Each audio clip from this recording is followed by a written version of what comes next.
आज हम सब पढ़ने वाले हैं समाजवाद, राष्ट्रवाद, पूंजीवाद, उदारवाद और रूढ़िवाद। इसे हम सब आसान भाषा में समझते हैं। इनके कुछ इम्पोर्टेंट तथ्य दिए गए हैं, आइए समझते हैं। देखिए, ये जो है ये समाजवाद का थॉट था, ये एक उदाहरण है, ठीक है। आइए देखिए, समाजवाद में क्या है, मुख्य सोच था समानता, मतलब अमीर और गरीब का अधिकार हो, सबको सरकार हो। इसमें इम्पोर्टेंट, सरकार सबके लिए काम करे, सरकार अमीर के लिए भी काम करे और गरीब के लिए भी काम करे, किसी को छोटा बड़ा ना देखे, सभी को लिए। देखिए, उसके लिए एक उदाहरण के लिए देखते हैं। नेहरू की नीति बनाई गई थी। किसकी नीति बनाई गई थी? नेहरू की नीति। यह नीति बनाई गई थी, सरकार जब कोई काम करे तो गरीब और अमीर के लिए, सभी के लिए समान वर्ग हो। और जैसे सरकार जब योजना बनाई, इंदिरा आवास योजना, मनरेगा, पेंशन योजना, अमीर और गरीब सभी के लिए है। जो गरीबी वर्ग में आते हैं वो सभी के लिए। हम लोगों ने समझा, फिर से समझते हैं। समाजवाद देखिए, मतलब सोशलिज्म यानी समाजवाद का सोच था समानता, समाज में गरीब और अमीर एक साथ रहे और उसे छोटा बड़ा ना देखा जाए।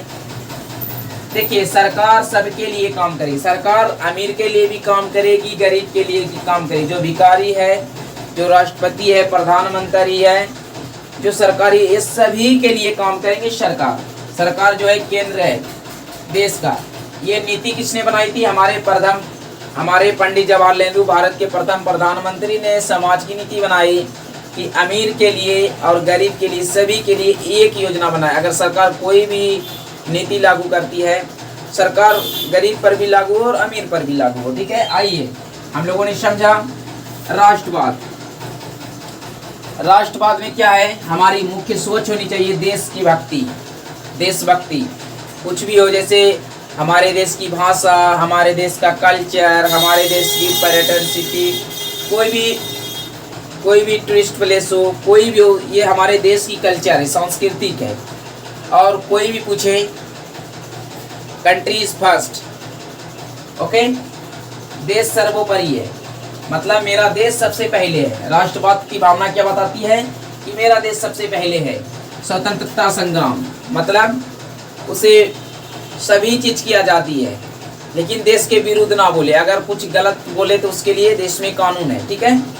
हम लोगों ने पूंजी मतलब निजी संपत्ति, मतलब देखिए, व्यक्ति को या कंपनी को अपना पूंजी लगाना पड़ता है, मतलब इसमें ज़्यादा सरकार इंटरफेयर यानी हस्तक्षेप नहीं करती। जो जितना कमाता है, जो जितना मेहनत दिमाग लगाता है, वो उनका होता है। सरकार कम हस्तक्षेप करती है, वो अपना निजी संपत्ति, अपना निजी पैसा लगा के कंपनी बनाता है, उसमें सरकार कुछ नहीं बोलती। ये सब ज़्यादा कहाँ में होता है पता है? अमेरिका, यूरोप में पूंजीवादी देश ज़्यादा है, उसमें सरकार ज़्यादा इंटरफेयर नहीं करता है, ठीक है। आइए, उदारवाद क्या है? उदारवाद है हमारा इम्पोर्टेंट सोच क्या होता है? स्वतंत्रता, मतलब बोलने की आज़ादी, सुनने की आज़ादी, सोचने की आज़ादी, अभिव्यक्ति की आज़ादी, धर्म की आज़ादी, ये सभी की आज़ादी होनी चाहिए। व्यक्ति को आज़ादी मिले। व्यक्ति को आज़ादी किस में मिले? बोलने की आज़ादी हो, एक दूसरे से मिलने की आज़ादी हो, धार्मिक आज़ादी हो, उसे जीने की आज़ादी हो, सभी तरह की अभिव्यक्ति की स्वतंत्रता।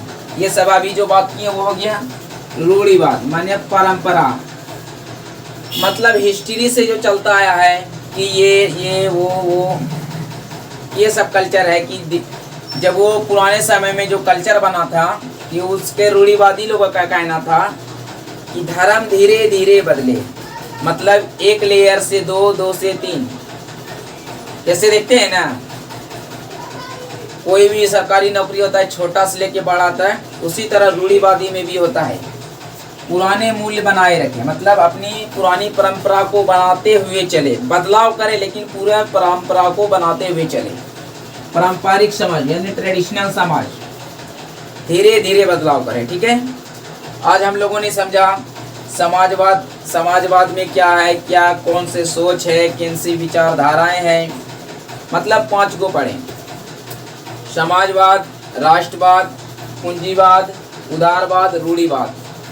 वीडियो अच्छा लगा हो सब्सक्राइब, लाइक, शेयर करना ना भूलिए। बस इतना ही, धन्यवाद।